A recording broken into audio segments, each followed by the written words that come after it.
What electrical overload really means. So, to break it down simply, too many devices pulling more current than the circuit can handle. So, especially on older 15 amp circuits. In older houses, they used a lot of 15 amp circuits and they use knob and tube wiring, which don't carry as much current as modern wiring does.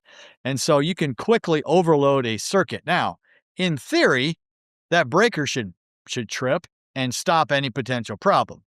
But if you have wires that are damaged, that may not happen. And the wire can overheat and it can burn before the breaker catches on and switches everything off. So, too many devices pulling more current than the circuit can handle. Number two, outdated wiring unable to support modern loads. Number three, damaged or loose connections increasing resistance. When we open electrical panels, sometimes we'll see one of the neutral wires that is melted fairly significantly. And immediately it's like, whoa, we got a melted wire. Well, that's a problem. Most of the time, that is just from being loose. And so it's a fairly simple fix that an electrician can handle.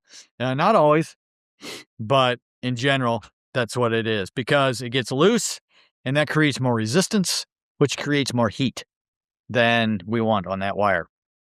Another thing that's a problem, extension cords or power strips used as permanent wiring. This is something we call out frequently. All right.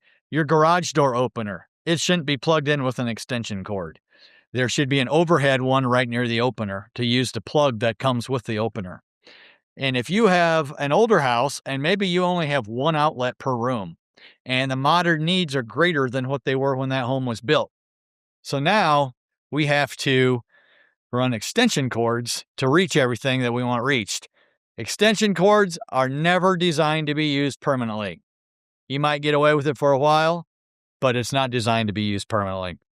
That's a major fire starter. And then on appliances, on circuits not designed for them.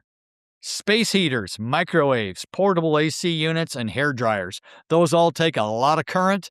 And if they're on a circuit that's not designed, if you're lucky, your breaker will trip or the fuse will blow. If you're not lucky, the wire will burn, and then you have a bigger problem.